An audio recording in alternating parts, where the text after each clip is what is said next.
Hey, welcome. So today we're going to talk about something that has absolutely transformed my practice and my patients' results. It's about time boundaries for hormonal optimization. So if you've been eating all the right foods, taking all the supplements, exercising, but still struggling with energy, weight, sleep, or mood issues, this video is going to be a game changer for you. So let me tell you about my patient, Sarah. She came to me last year with what she referred to as hormonal havoc. It might sound familiar to some of you. Things like persistent fatigue, weight gain that wouldn't budge, mood swings, terrible sleep. The fascinating thing though is that she was doing everything right. I could say right in quotation marks, right? Air quotes, with her health. So clean eating, check.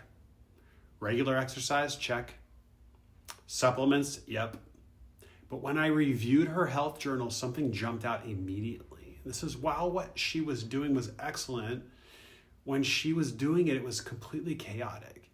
She ate different times each day, skipped breakfast often, worked out whenever she could squeeze it in, sometimes at 10 p.m. even, worked on her laptop until seconds before trying to sleep, had no consistent sleep schedule.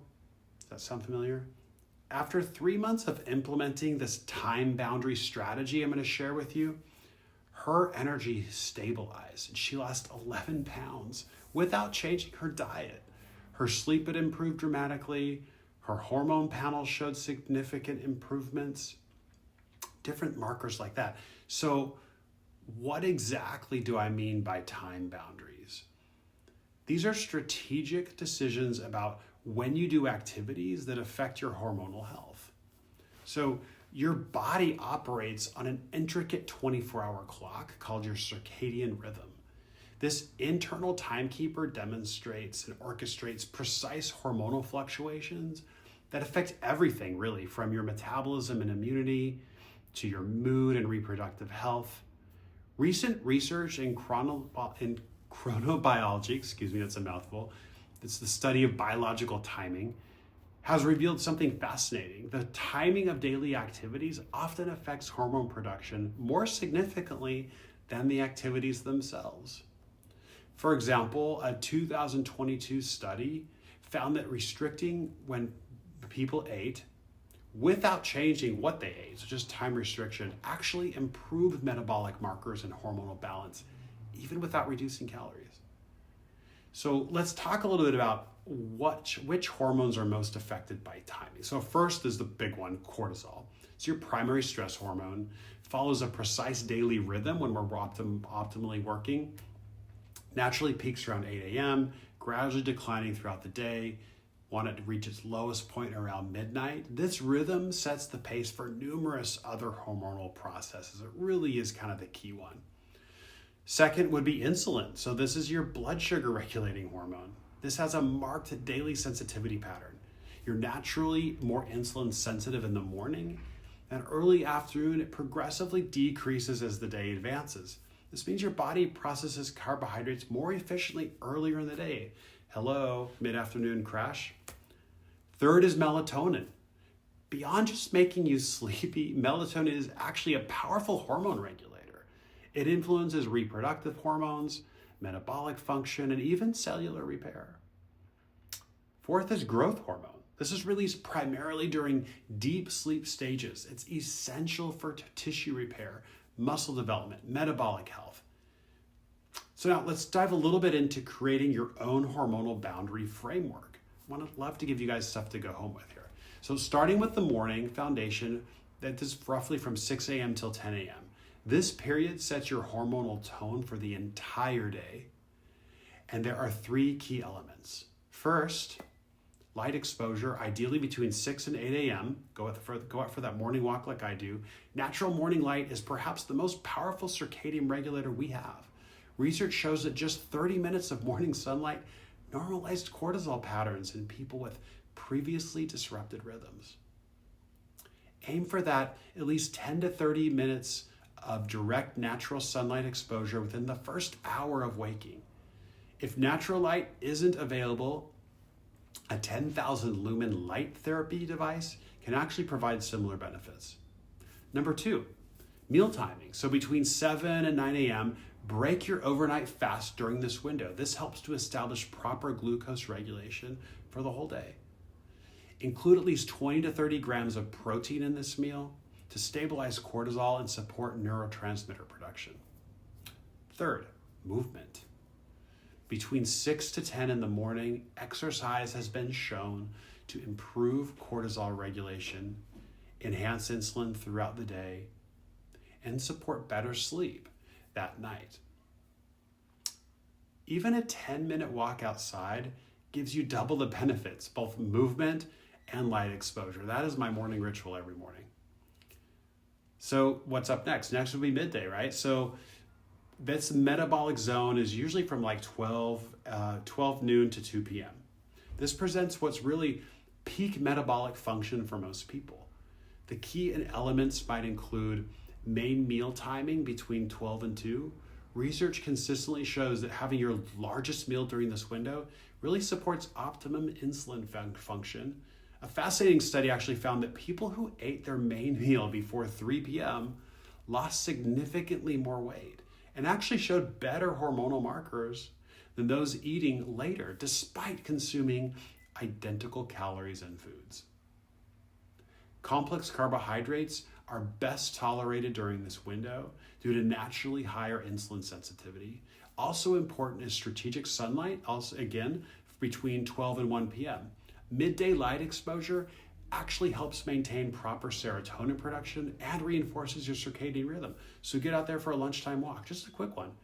But if you can't get outside, again, sitting near a window like I am right here, or using light therapy device can help, though natural sunlight is always best, right? For the afternoon transition between 2 and 6 p.m., most people experience a natural cortisol dip. This is around that 3 to 4 p.m., that's the crash. So rather than reaching for caffeine or sugar, which actually disrupts evening hormonal patterns, this is an ideal time for just a 5 to 10 minute meditation, maybe a short outdoor walk, some deep breathing exercises, even just a quick little nap.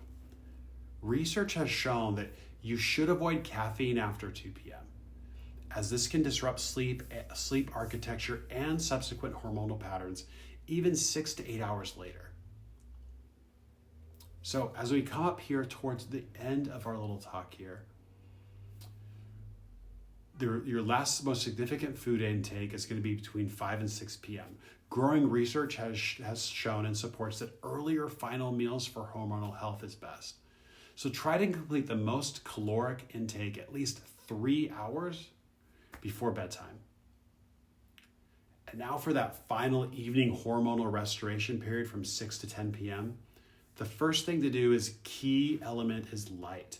So manage light from 7 p.m. onward, reducing artificial blue light exposure from screens and LED lighting. This has been shown to have significant support for proper melatonin production. Harvard actually released a study that found that blue light suppressed melatonin twice as long as other wavelengths. I mean, that's pretty incredible. Implement blue light blocking strategies like glasses, blue light blocking glasses, screen filters or device settings, and dim household lighting 2 to 3 hours before bed. A second key element is temperature regulation. So from 9 p.m. onward, your body core temperature naturally needs to drop for optimal sleep hormone production. Research shows that supporting this temperature drop improves sleep quality and hormonal regulation. You want to keep bedroom temperatures between 65 to 68 degrees or 18 to 20 degrees Celsius, and consider a warm bath or shower 1 to 2 hours before bed, not right before. This helps to trigger the subsequent cooling response for the night hormonal regeneration period, which is then from 10 p.m. to 6 a.m. The most important factor is sleep consistency. So regular sleep and awake times are key, perhaps the most important time for boundary hormonal health, really. The consistency matters even more than the exact hours. Though aligning with natural light patterns is ideal, the first half of your night, roughly from like 10 p.m. to 2 a.m., this features the deepest area of sleep, which is when more of your growth hormone is released. So prioritizing this early sleep, by going to bed at a consistent time supports tissue repair and metabolic health. So it really comes down to consistency. So I think now probably a good idea to share a little bit of a hormonal boundary example. This template's based upon the latest research. I'll walk through this, but remember, this is always flexible, okay? So let's say 6 a.m. to 6:30 a.m., wake with natural light exposure. 6:30 a.m. till 7 a.m., morning movement, walking, stretching, more intense exercise if that's preferred, but nothing more than your actual capacity. 7 to 8 a.m., protein-focused breakfast to keep blood sugar balanced throughout the day. 8 a.m. till noon, cognitively demanding tasks. So highest cortisol supports focus. 12 to 1, have your main meal of the day, brief outdoor exposure. That 1 to 3 p.m. window, collaborative or creative work, this is the best time to do that. This leverages that post-meal relaxation. 3 to 3:15, do a little afternoon reset, brief meditation or a little bit of movement instead of reaching for caffeine or sugar for more energy.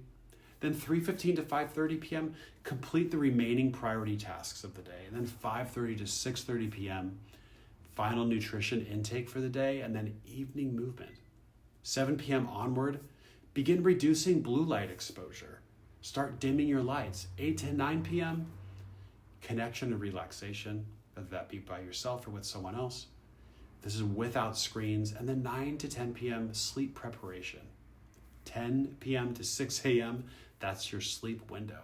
And obviously you can adjust these if you're naturally more of a morning person or an evening person. But again, the consistency and structure really is the key aspect here. But try and get as close to these windows and spacing sequence as you can.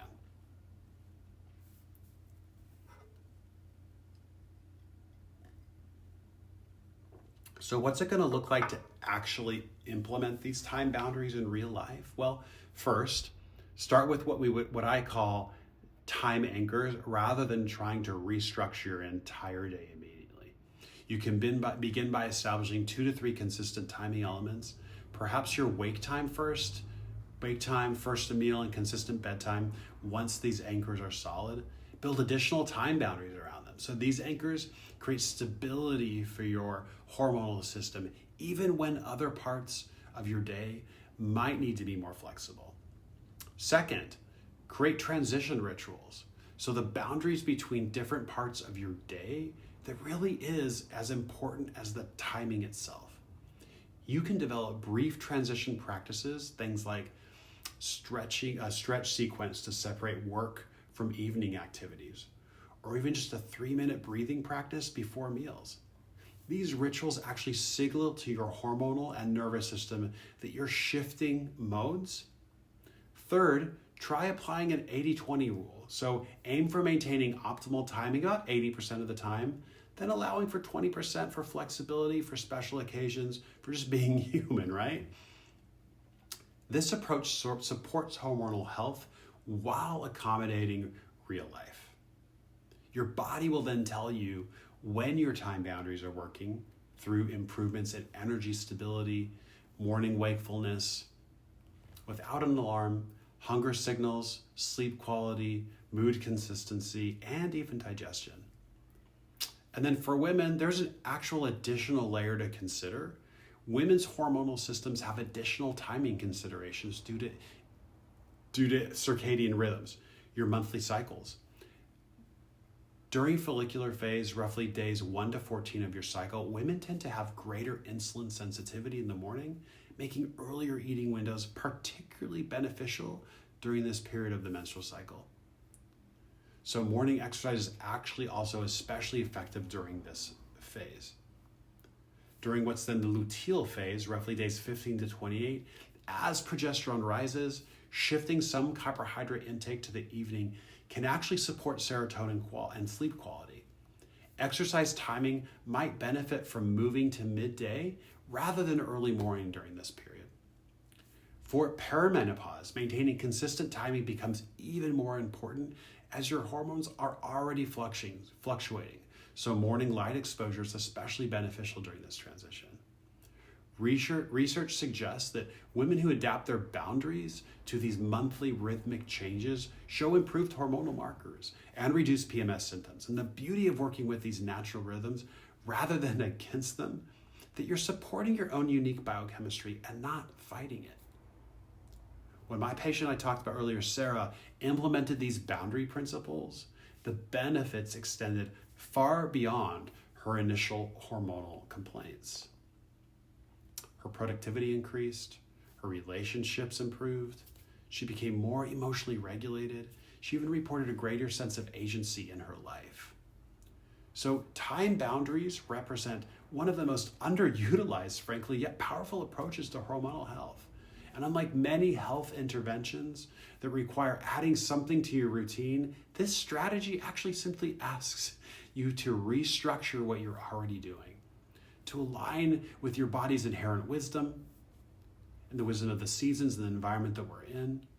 Your hormones speak the language of timing. And when you create thoughtful time boundaries, you're not restricting your life. You're actually creating the temporal container that allows your hormonal system to function as it was originally designed. So thanks for joining. I hope this got you some good information. We'll see you on the flip side.